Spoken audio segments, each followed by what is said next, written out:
Coach Deborah has a passion and purpose to assist young men, ages 15 to 24, to overcome obstacles and build their best lives. She wants to see every young man live out their potential. She has a master's degree in human services counseling, with a major in life coaching. More importantly, she is the mother of 3 boys, who are exceptional, educated, professional men. Coach Deborah believes it is better to train early, rather than need to fix later. She utilizes basic principles and God-led concepts. Sometimes the only thing a young man has is their credibility or their name. The actions they take are based on the decisions they make. Those decisions align with their choices and result in consequences. Coach Deborah can assist you if you are lost, floundering, or confused. Embrace the help and start building your best life today.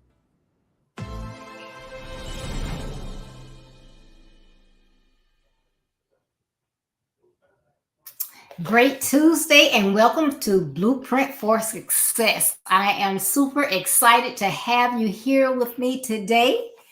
My guest will be on momentarily. He's having some technical difficulties, but he will be on. Thank you so much for tuning in.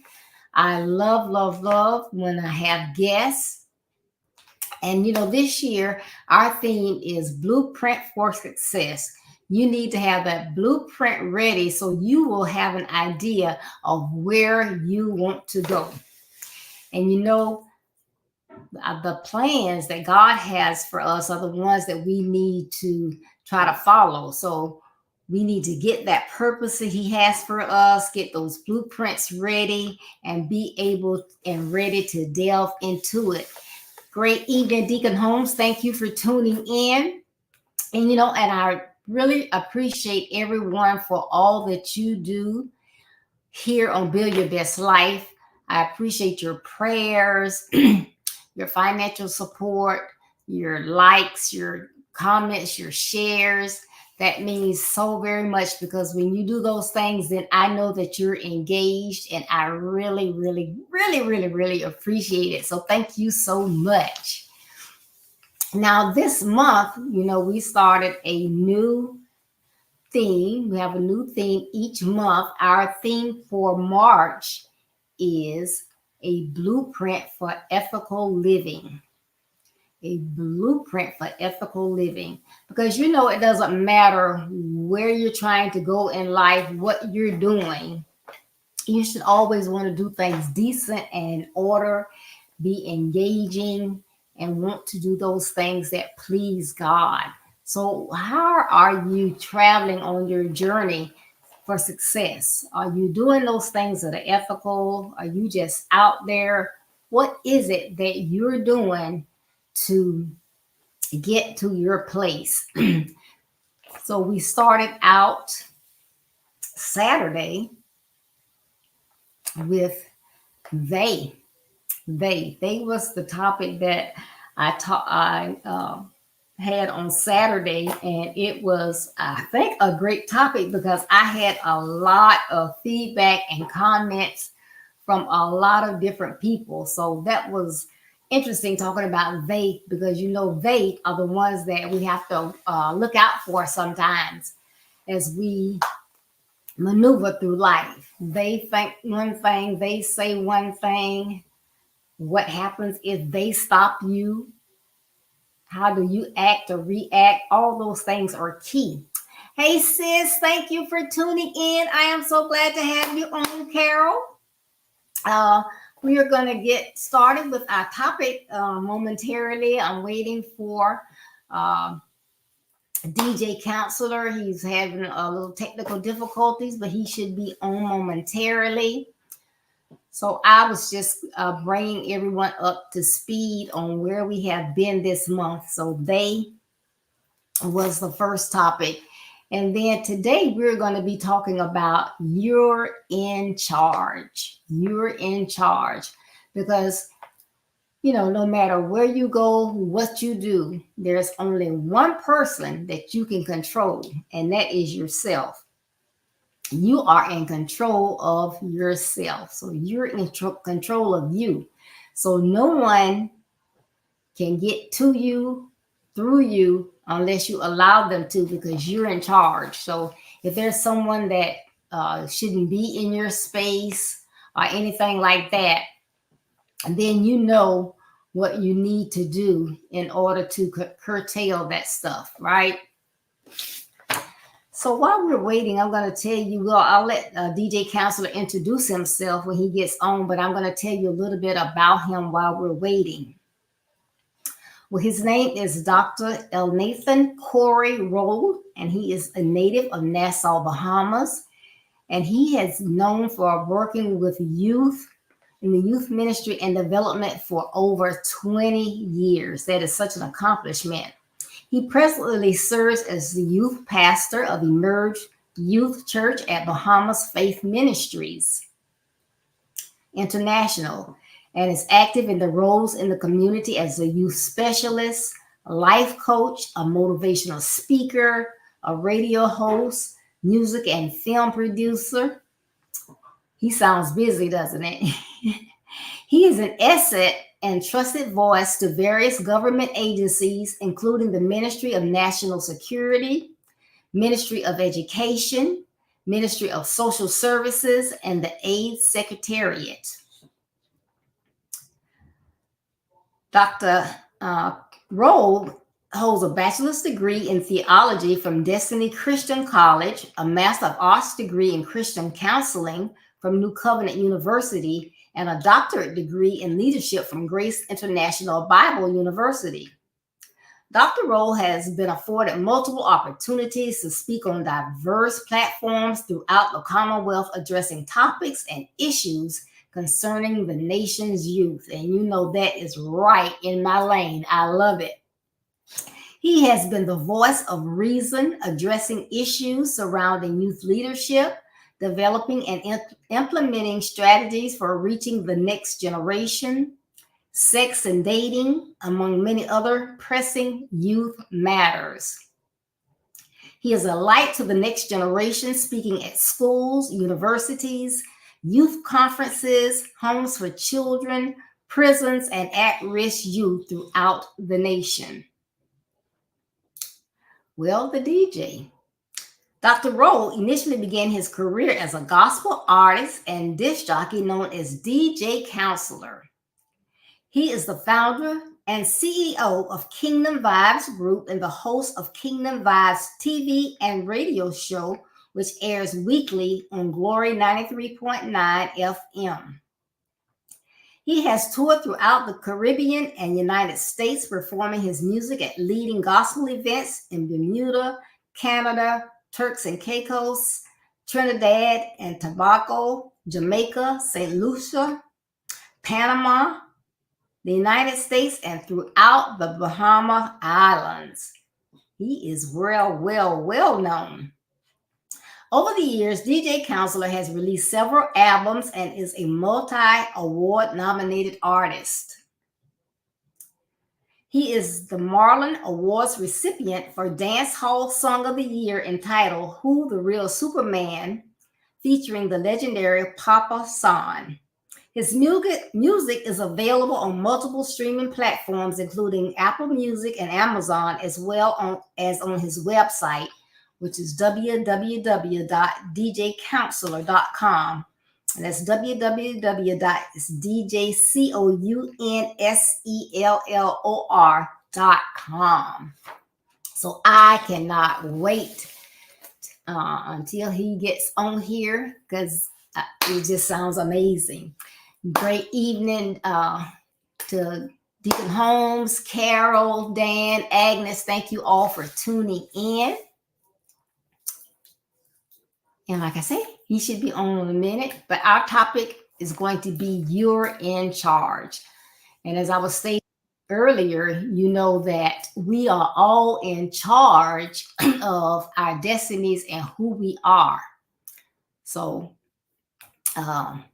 this is a good place for me to pause and welcome our guest, DJ Counsellor. Hi. Hey, how you doing? Thank you for having me. Great. I was just telling everyone some things about you, but we would love for you to tell us yourself, what you love to do, and anything else you want to share.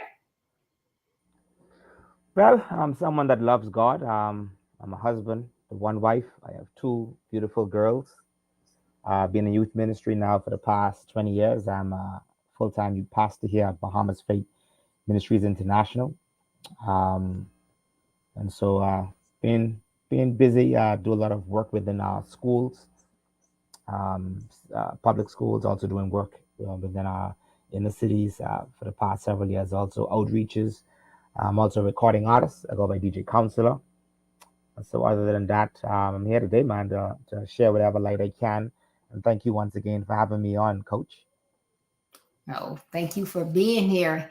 And I mean, I really, really appreciate you being here. But then after looking at your bio and everything that you're doing, I know that you are a very, very busy person. I went on your Facebook page and it looks like you're doing some awesome things. And I love working with young people, and that seems to be your passion. So it's a pleasure to have you on tonight. Thank you once again. Well, and for anyone that just tuned in, again, our topic tonight is you're in charge. You're in charge. So when things are going well and there are accolades that others can see, people have no problem taking credit. So yes, I did that. But however, when things go wrong or behaviors go haywire, it's usually someone else's fault. So I don't know what call you pastor or DJ Counsellor. Which one do you prefer? Any which one. All right. Do you find that most young men are in control of their journey, or are they mostly just along for the ride? Whatever happens, happens. You find some that are, and you find a lot that are not. And those who are tend not to be in charge of their journey, or they think they're in charge, not understanding where they're heading at, to the destination. They are the ones that make the news a lot, making silly mistakes, making decisions that are not properly thought out, not understand the consequences of their decisions. And so, a lot of times, being young, you feel invincible, and being feeling invincible and living ignorantly just don't. And so a lot of times we have a lot of young men right now just making some decisions that they have no understanding that's going to follow them for the rest of their lives. And so one of my messages that I give that I share a lot is your personal power, something that God has given you, the power to choose. You can choose the direction where you want your life to heading and so forth. And the day that happens when you tend to not understand the opportunity God has given you, the people He puts around you. A lot of times we make a lot of silly statements that where is the church in all its chaos? And I have to remind folks in the Bahamas we call it inner city. In the US they call it the ghetto. Am I correct? Right. So in our inner cities, there's basically a church and a bar. And in fact, it depends how big the inner city is. There are multiple churches and multiple bars. And All so what right. I've found over the years is that there's not been the lack of the gospel in our inner cities. It's actually the rejection of the gospel. And this is what we're seeing right now. We're seeing a generation that's unparented, unloved, unappreciated, and they're coming from parents who don't know how to be parents. And they were once young persons who made some decisions, and this is the fruit of their decision.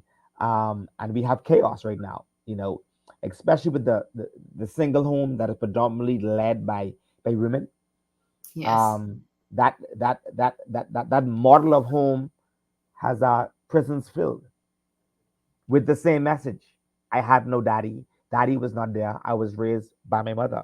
We've had some successful parents who ran single homes, raised champion men and women who have done great, but that's the minority.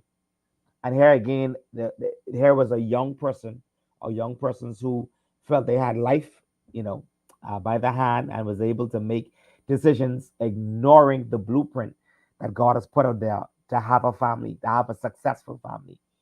And so I think our job as the church is to be honest, to be as relevant to this generation as possible, but the gospel must be in the forefront. And anytime, and this generation has to understand, anytime you ignore the gospel, a blessing doesn't flow, a curse follows. And Mm. so this is what we're seeing now. This is what we're reaping.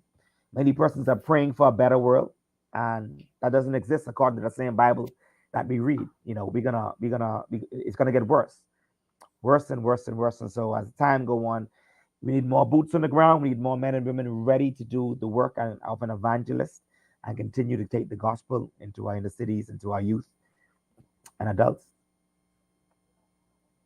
Yes, most definitely, most definitely. Now that you were talking about the church, I know I see a lot of times that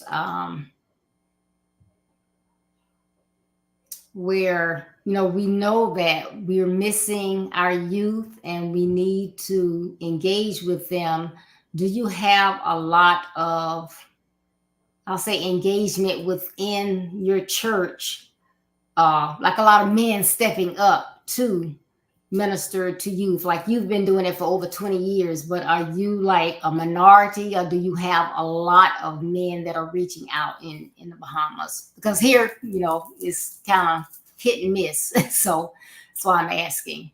Yeah, we do have a lot of men, um, more older men reaching back, which is good. But of course, old and youth, yeah. So that's a hit and miss again, because young persons are not attracted to older men. All They're not right. attracted, right? And which is silly, because with older it comes wisdom. You really can gain a lot more from an older man than somebody just trying to find themselves. Also, I've recognized that as I'm becoming older, also the importance of having older persons around, in your camp, mentors. And so I'm appreciative of what I'm seeing beyond my church, in my church, that a lot of men are reaching back, but I'm seeing more older men who are doing it, being more consistent than the younger man. And so I can't say that I'm not seeing a presence of the male figure. I'm seeing more of it. I'm thinking because more men are now seeing the importance of it. And so even beyond the church, even in corporate Bahamas, we have a lot of men who are stepping back and giving. And so we even see the government that is also tag teaming with different philanthropists. We have Buddy Heel, who is one of our NBA stars in the Bahamas. I think he plays for the 76ers now. He himself was made an ambassador by the government and has been making trips back and forth to the Bahamas to speak to our youth. And as a successful basketball player, that's someone they can look at, who's still kind of relative to their age bracket, playing with guys who they love to see, your Steph Curry and the rest of those other guys. And so, which is good, you know what I'm saying? And so many ministries themselves are also doing things. Our men's ministry is very productive in what they're doing. They've been very helpful when it comes to the youth ministry. I'm giving their time, giving their efforts, their energy, and giving their monies in various different areas. So I can't say that men are not there. I think they're there more than they were before. I think the awareness of the importance of the male figure is critical. Our senior pastor has also been intentional pertaining to us as a ministry targeting males, specifically males. And actually, we are in the I guess the embryo stage of creating something called a men's university, where we Mm. intentionally training boys into becoming men, targeting Christian businessmen who can embrace the young man, from I think around about 11, 10 years of age, and teach him, how to work, the importance of work. And from there, you learn how to budget and the list on. And so the thing is with things with that is not conventionally church. It's not a church choir grouping or so forth. I find that money is attraction to a young man out there who's in need, who's growing up in a single home, his parents unable to provide for him, that he's able to see that by me working, you know, I can now do things for my mom, for myself, which is great. And then you have the believer who's able to teach him the biblical aspects of knowing how to save, knowing what to do with your money, stay away from the bars, stay away from the guy who's pushing the dope, and the list goes on. And Mhm. that itself becomes a quote unquote a gang, a good All gang right. of individuals you can connect with. And so, yeah, I'm seeing a lot of things now that are and things we've been doing. I've been using martial arts and music for the past, I'll say, but 12 to 15 years. Um, and that's been going great. I've intentionally been targeting the primary school, upper primary, so from grade, I'll say grade 4 to 6, to 7 and 8. That's been my I guess my audience that I've been targeting over the last several years. So right now I'm in three of our schools weekly. So at 3 o'clock they see me, and then throughout the week, senior high colleges. I just spoke at the University of the Bahamas about 2 weeks ago, and yeah, just doing what we can do here on our lovely island called the Bahamas.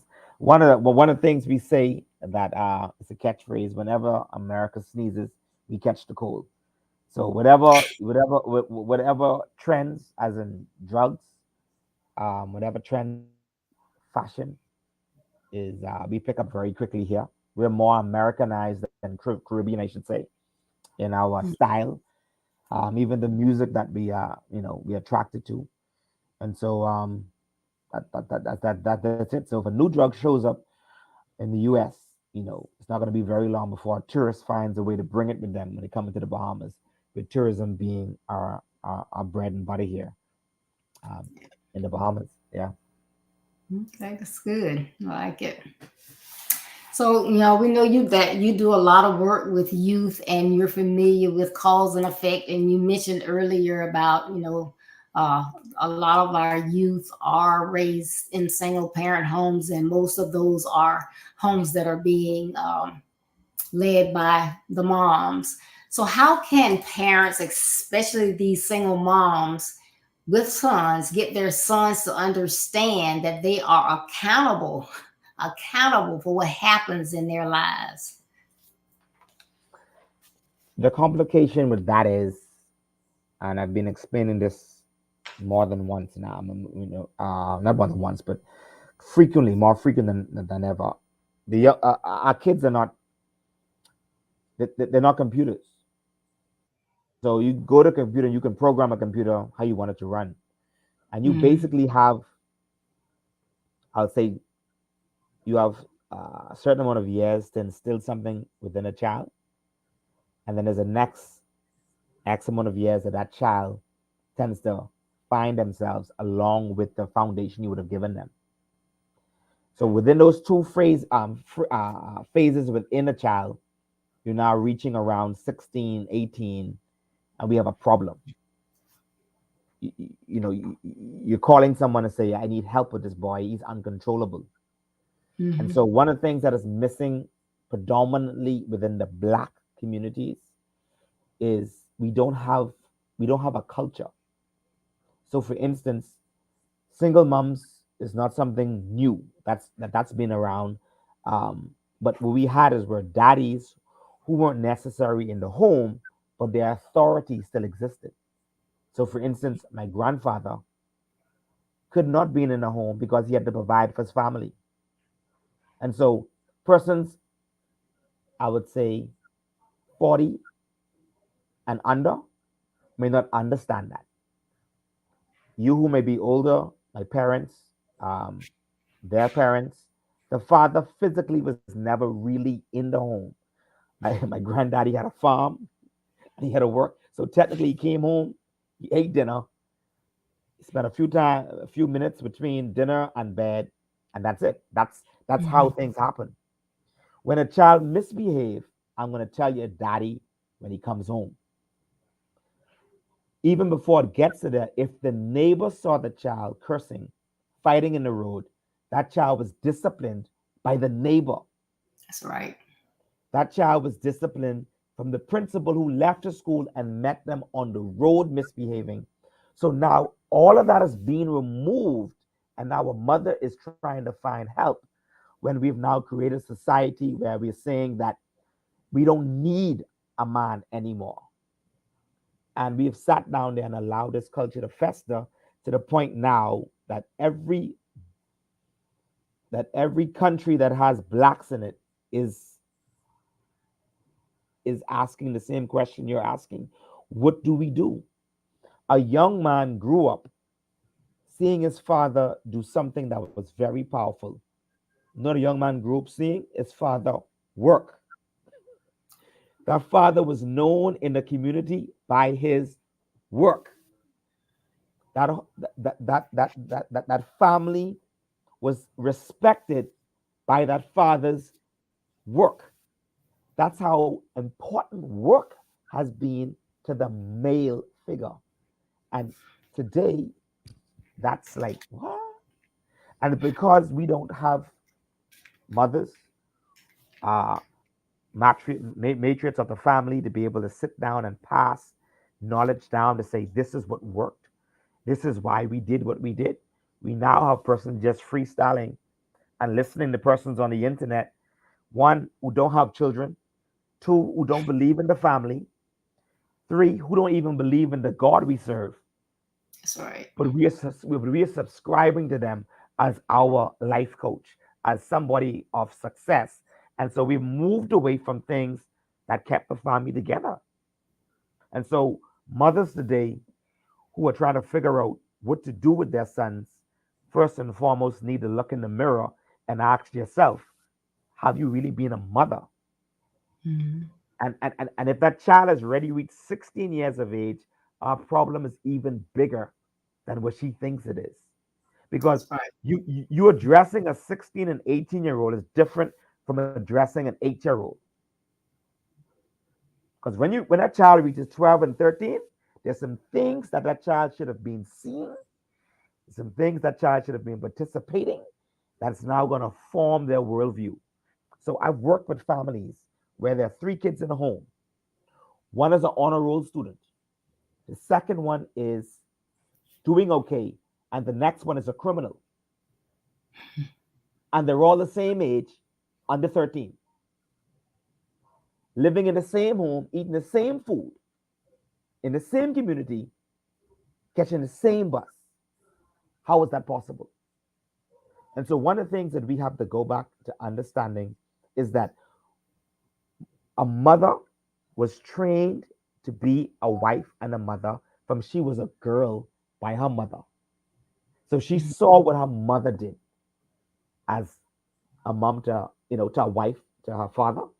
She saw she took care of the home, and different homes are different. Some mothers stayed home, some worked and still dealt with home, but she learned how to nurture.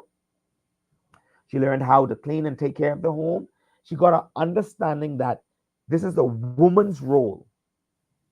I'm not a man, I'm a woman. And so when you have where fathers have maybe, you know, fell off, you had uncles that came in, you had Mhm. grandfathers who were there and still in the lives of these parents, I mean, in the lives of these children. And so right now we're dealing with things like that where you have the mother going to the club with their children. You have mothers who are finding interesting ways of paying the bills, and the children are witnessing that. Multiple men's coming in the home, hearing what's going on, because it's like the home is that big. And so this child now has to is figuring out some things and losing respect for their mother. This is something that most kids can't even communicate with their parents. And so Right. I've had about five parents that came to me within the last month and a half of having uncontrollable children. And the homes I'm talking about right now are consistent with that. Now we have one or two of them where you have a stepdad who is trying to do what he can do, trying to work and build a relationship with that 15, 16-year-old son who already has an understanding that this is the lifestyle, this is my Yep. reality that I want to live. So right now, a week ago, we had a 16 and a 17-year-old killed in Nassau. We, we've been noticing a trend that a lot of our shooters right now are under 18. It's a 16-year-olds committing murders. So when you have children who are who've come to the point that a life doesn't matter, because even if we look at the gang violence in the Bahamas, 20 years from now, there were some things that the gangsters never did. They never killed your mother. They never came and, you know, if a child was seen, then they may give that person a blind for a couple hours. I coming back. But now babies are being killed, grandmothers are being killed in broad daylight, women are being targeted. And so right now there's no type of, there's no type of, it's just senseless. It just has no meaning because it isn't like these even hits. Folks are killing you who don't even know who they're killing, who had no gripe with an individual just because someone else didn't like them, or I believe that person killed my friend, then I can just go after them.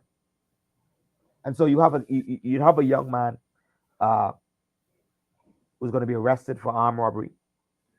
The gun he has might have been shared with 2 or 3 other persons.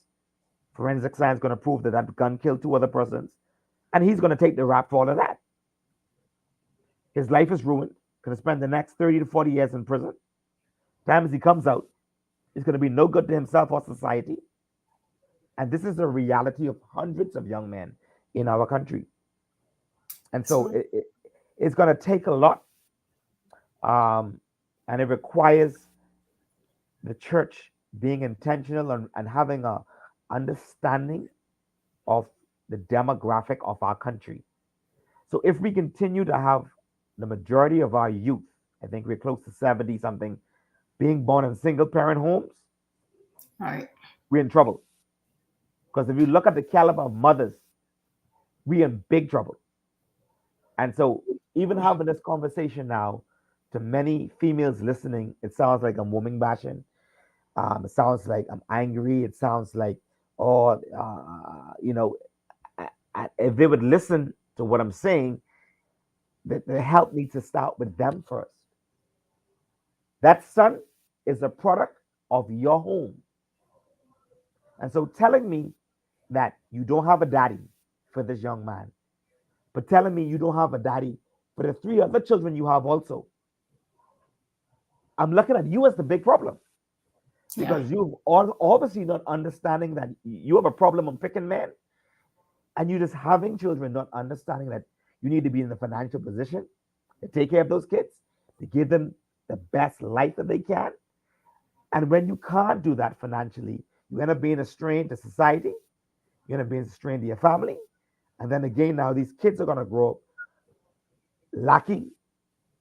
And then if you don't, and see what happens with mothering and parenting, when a mother has an understanding that I want to give my children quality love and attention, I want to be able to nurture that, then you have to be realistic. Can you really do that with 5 kids? And so now, while I'm dealing with children and youth, I have to start having some family life conversation with them. One of the questions I always ask them, what kind of life you want to live and how you're preparing for that. I start having conversations about careers. When you get into your careers, you have to be realistic on what your salary is going to be. That's going to dictate a lot of things pertaining to your family, what type of family you're going to have. And then again, if we can get our young girls to understand that one of the greatest things that you can ever give a man is a child, then you would be very careful in who you're going to be laying with. And this is important, where we have to teach our young men and women how to be young men and young women. And so we're going to find ourselves having to interject ourselves into families and in the situations with our youth. That's not going to be all as welcome. Shit. It's going to take a group of individuals that is going to have the need some level of financial access, because when you have homes where mothers having to do or having to be, or I'll say, in the survival mode, that's a problem. When we having children that are dropping out of school to work in the food store to pack bags to take care of their families, that's a problem. That's a good trend you can work with, but that still is a problem. There was a particular family I met with, and this young man dropped out of school. He's been working for the past 3 months. And because of his behavior in school, he's not allowed in school anymore. So right now he's working working excellent to the point that he got Employee of the Month. But now we have another issue where he's deprived educationally wise, doesn't have a proper foundation educationally wise because of the behavior he's been having throughout junior high, now in senior high, and probably is reading at a grade maybe 4 level. And this is what we have done. We have to get our kids to understand you can do a trade, but you still need an education. Yeah. And so it's a lot that is required. And thank God I can say this. There's a lot more boots on the ground than there was before. And a lot of our boots are being trained, are being more equipped than persons were 10, 15 years ago. So we should be seeing a curve. You know, here in the Bahamas, I think we got to make a decision where we're going to have to look at having a bigger, our youth facility pertaining to them being incarcerated. It's called the Boys Industrial School. Mhm. That's still up to this day. They cannot hold anymore. And so that has to be expanded along with the conversation now of having a second prison. And so a lot of times, and I would say this unapologetically, we do have some amazing single parents who are doing who are amazing. They have some children who have made up their minds that I don't care what you're saying, I want to be a criminal. I love what I'm seeing being a criminal. The criminals I see are driving nice cars. They have respect. They have followers. They're out there, and people respect them. That's what I want. I don't want to be a businessman. I want to be a gunman. And so we have 10 and 12-year-olds saying that and living that out. And I have to remind some folks, guess what? I'm sorry, they're not computers. That child, that young man, I'm sorry, has the right to make that decision. And unfortunately, it's going to find out very quickly that lifestyle really has no gain. And it's going to end in 2 ways, jail or death. That's And so right. there's a particular family right now. I had to tell his mother that if you allow your son to come back home in your house, all of your lives are at risk right now because what he's connected with. And so we have a trend where persons will come to your bedroom with an automatic and they spray up your bedroom, not even checking who's in the bed, who's in the hallway. We just buried a 15-year-old female the other day. Gunman came to their home, looked through the window, and just opened fire. Killed an innocent young lady, not involved in any criminal activity. And this is the reward of what we're dealing with right now. In a time where we have lost our place as a black country, understanding the importance of family, where women are females, not understanding how to be a woman, and that go you can't become a woman from a conference. You can't become a man from a seminar. Right. That, that's imparted onto you. That's something you have to witness and see. This is why I said in the top of our conversation, culture. There's something that you witness happening. That's something that you portray, and you can find it in our Eastern countries. You can travel anywhere in the Eastern country, and you're gonna meet some things going on that's been going on for the past 1,500, 2,000 years. Our women don't dress this way because why? This is my religion. This is my faith. This is what we do. Our men don't do that. In fact, in the eastern part of the world, a young man, a man is a 13-year-old. That female leaves that home already equipped how to be a wife, how to be a mother from her mother. You now do that in marriage classes.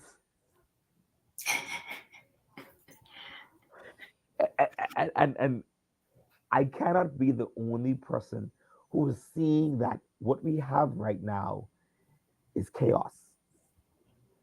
And if we don't find ways of returning back to where we came from, as in becoming as becoming men and women of God who feared God, you don't get a fear of God or understanding of fear of God or what forgiveness is from reading a scripture. That's something that you witness when you Right. see your mother in reverence. Back in the days, we had women who never walked in church. Oh, sorry, men who didn't walk in church with their hats on. There were a time where women would be pregnant. They would come to church and they would sit in the back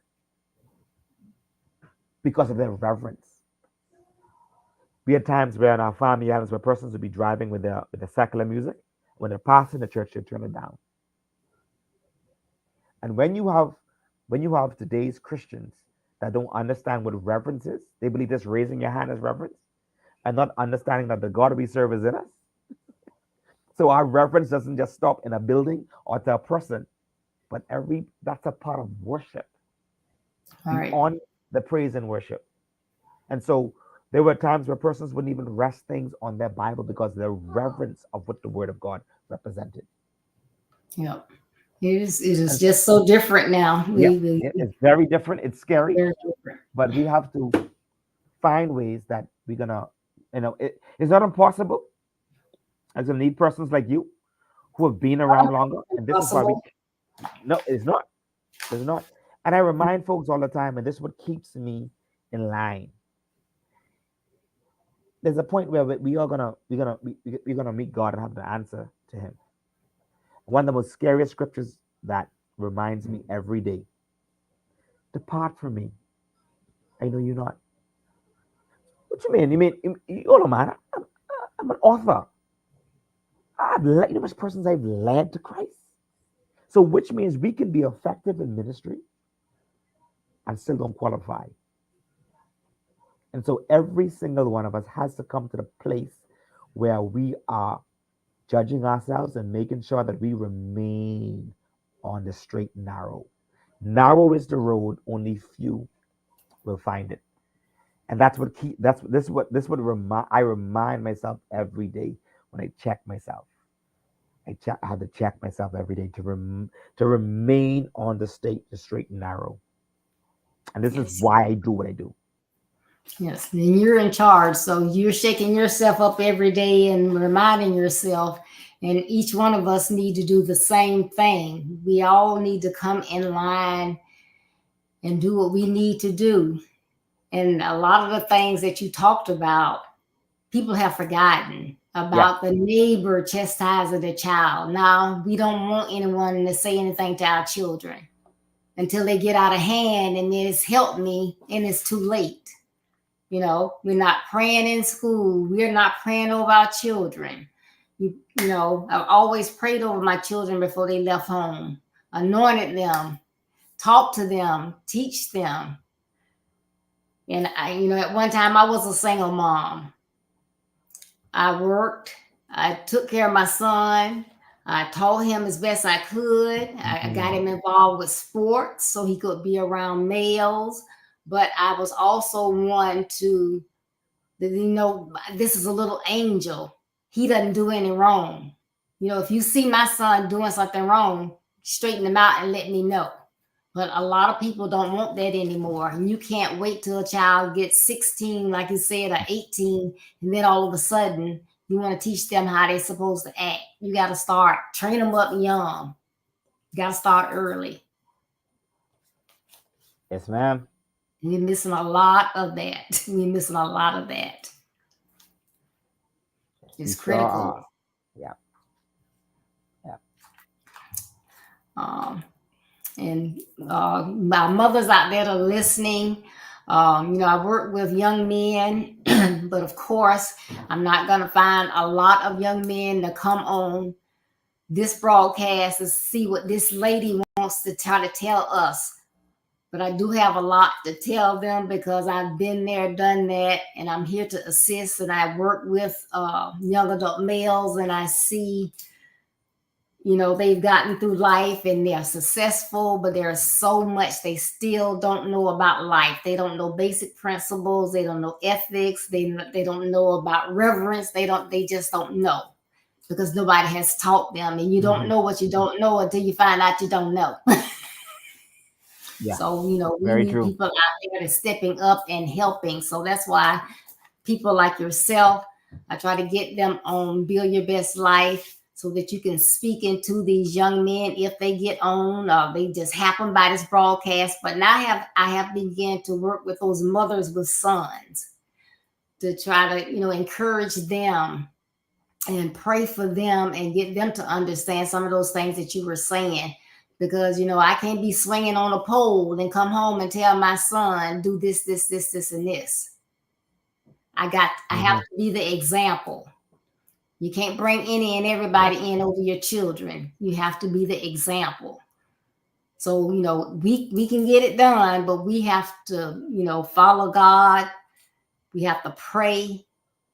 We have to be in charge of ourselves, get ourselves cleaned up and do the right things, say the right things. We can't just try to get our kids, because this generation, you don't sit and tell them, you know, back in the day, your mom could do some things and tell you one thing, you would do what they say. But these kids, they look at you like you're crazy, and you can tell them all day long what to do, what not to do, but they're going to model what they see. So they're going to either see it at home or see it out there in the street, but that's what they're going to model. So we have to be careful, and we have to be diligent, and we need people like yourself and other people that are, you know, that know this and are willing to step up and work with our young people as well as our mothers. Amen. Yeah, we have to do it. Amen. Yeah. So can you give some nuggets to our mothers that will assist them in helping their sons to be more self-disciplined? You have a couple nuggets. I know you've given us a lot of great information. But is there any nuggets that you would like to impart? Yeah, one of the things I've been voicing a lot to different platforms is that we find a lot of our single mothers are suffering in silence, in silos. It's important to be a part of a community. The church has imperfect persons in there, and we tend to make a lot of excuses on this happened to me at the church, so I don't want nothing to do with church anymore. And just to let you know, the church is not owned by a pastor. It's not owned by deacons and the members. We are just stewards of this. And whenever a church has come to the point where it may be toxic to you, then you need to find another grouping of individuals. But sitting there on the sidelines, suffering on your own is going to be a challenge. It's going to make your life more challenging. A community of believers tend to have persons who are able there to assist you, persons who can give you counsel. A lot of times, young mothers need mentorship, and so and your son also is going to need mentorship. I would say every female should look for a young man that you first know and trust to be around your child. A lot of times we just dump our kids off and let's go. Sometimes even forget to pick them up. You have to be more involved in your children's life to see who they're around, whether it's teachers, the youth pastor, some mentorship program. Be there part of the program to make sure that this person's temperament is even certified to be around young persons. Because again, we have persons who are doing youth work, but they themselves, should not be in youth work, even though they want to be doing youth work, because they don't have an understanding of youth. And again, may not even know how to properly communicate, especially when that person becomes frustrated with the youth that he's dealing with. I cannot voice it more and more. You need the help of the church. And so joining a church, I mean, if it's a female, I would suggest you be a part of the women's ministry, your child to be a part of the children's ministry, depending on the age, or even be a part of the youth ministry. This is going to sound weird and maybe tough and rough, but if you're in a struggling state, then why go to another environment that is struggling also? Yeah. If you're searching for a place to call home, an environment that's gonna supposed to give you support, then you need to find environments that are thriving. That's right. And so struggling, yeah, we can be struggling together. You know what I mean? And that's the problem. And so we tend to be misery. We tend to be attracted to misery, and that can be a problem. We tend to hang around folks who about talking about people, be busy hating on people, and everything we talking about right now and dealing with right now. This one, that one, that ain't helping us to grow and thrive. And so we need to find environments that are going to challenge us, that are going to keep us accountable. And so every person where you are right now can look and say, I haven't been growing in the last 3 to 5 years, which has contributed to me not being able to give my children the best. And so to move to a different place requires you to tend to change the environment that you're around, the people you're around. And so my encouragement to you and everybody out there is that you need to be the example that your child can see. Your child needs to be in environments where he can see males in a different light, that he can see success, good success. I'm on a teaching series with my youths now for the month of March on good success. And I'm calling on my parents who are lawyers and doctors, who are entrepreneurs and professionals in their own right, to come and talk about their journey and how they are being able to achieve where they are. Yeah, there was high school, then we had to get into college. And we had to survive college to make sure at the end of the day that we have where we are today. And so one of the great analogies I always give at times, that there's a man standing on a lake with his son. And he said, son, come here. Son came over. He said, watch this. And he walked across the lake. His son stood there like, how my daddy was able to walk on water? And so he started to shout, Daddy, how are you able to do that? And his dad did something amazing. He said, come. So his son came to the water, looked at the water, stepped back, stepped his foot in the water. Boy, that water cold. Boy, I don't know how Daddy did it. Daddy didn't sink. He just run across this lake. So he looked at his daddy. He said, you sure? He said, man, come on. Trust me. So son got ready. He said, my dad walked across this lake. Watch me right now. I'm going to run across this lake. Step back, and he broke off running. Hit the water, and after the second, third step, he found himself on the bottom of the lake, walking underneath the water. Came back up swimming, gasping for air. Had to swim across the lake. He said, Daddy, how are you able to do that? He said, son, I know where the stones are. And that's what separates men from boys. My pastor gave an analogy the other day. A male is a male, and he becomes a man when he finds God. Because now when you become a man, you have a purpose. Life becomes more meaningful now. And so we have a lot of males functioning, thinking they're men because they're able to produce children. They're able to have little muscles and raise their voice, able to slap up some women here and there, able to, maybe have some wealth here and there, but still irresponsible. And so this is what we have here. And as long as the man is out of sync, out of our society will continue to be doomed. And we're seeing it right now. So every male that's alive has a responsibility, and we need them first to connect to God to find their purpose. Every male who was born who's under the age of 18 needs to be targeted now by the church. Hear the word I'm using? Targeted. We go out there looking for you. Listen, man, I want to help you. I want to do this for you. And so we need some men to come together with some resources and not throw away money, able to grab men, give them employment.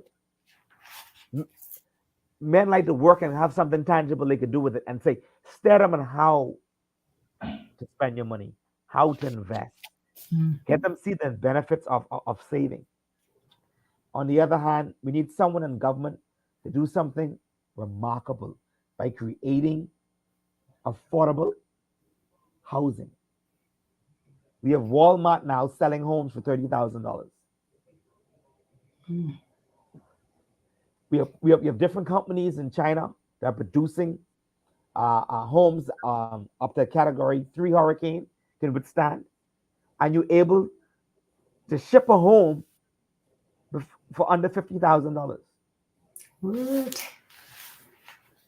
I'm talking about fully furnished, hurricane glass, everything. So the dynamics of what it took to get a home is now changing now. So what's going to happen now if men in government or persons in government are smart, especially here in the Bahamas, you can now start to diversify your economy and now sharing the wealth. If I was in government, I would pride myself that at my 5 year cycle, I would brag on how many millionaires we were able to assist.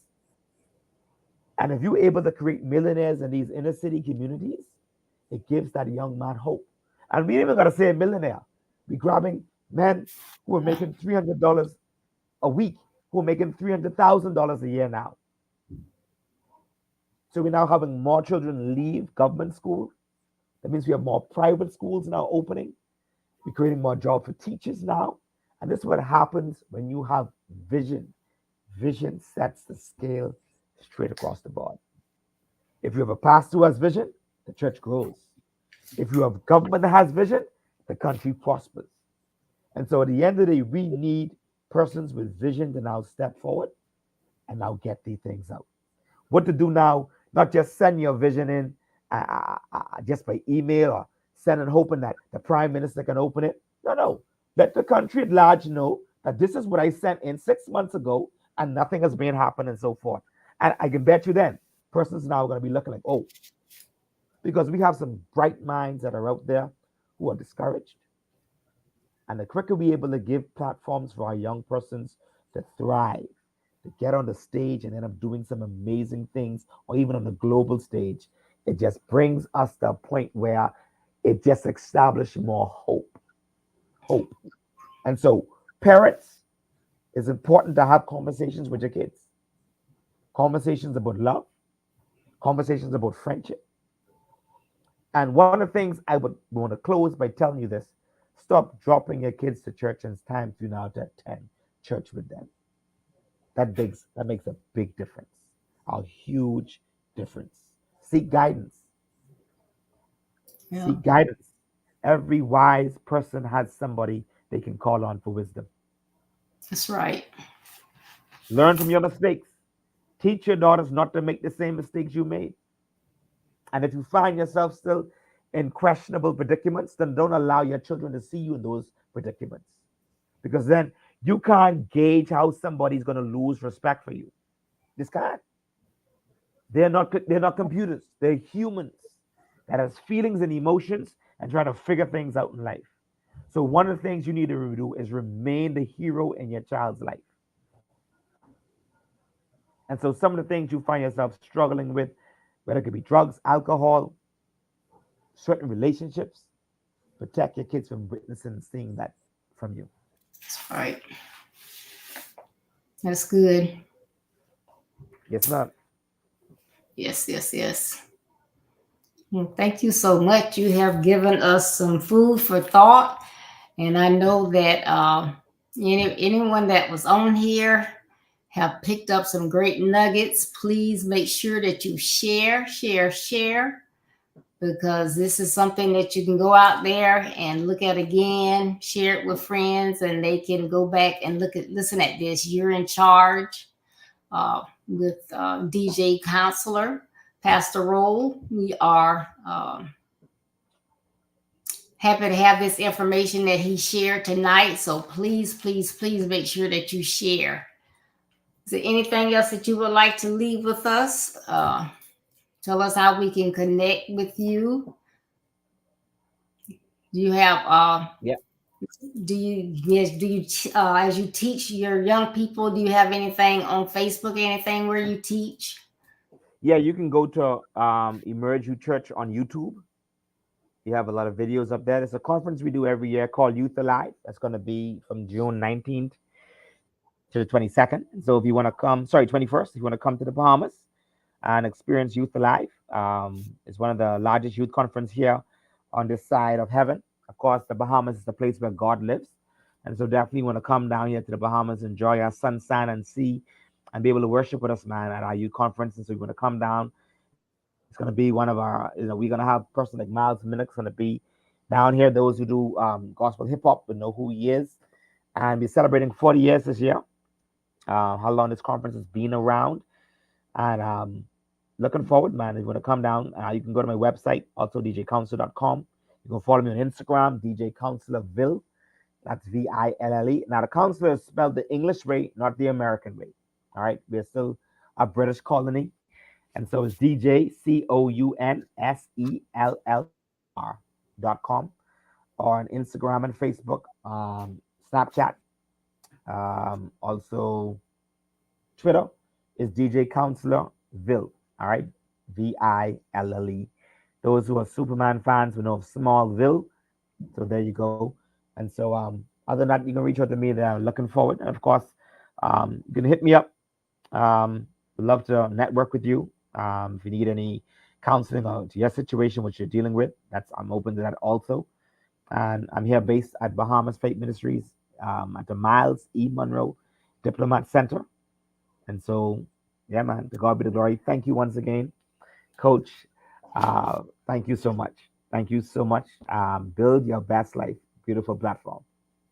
Thank you so much for coming on. And everyone, make sure that you join us Thursday, 6:30 p.m. Eastern Standard Time for Thursday Live with Coach Deborah. And the topic is Think Before You Speak. That's 6:30 p.m. Eastern Standard Time. Remember, this year is all about blueprint for success. As well, we are declaring Jeremiah 29:11 over your lives. God knows the plans that he has for you.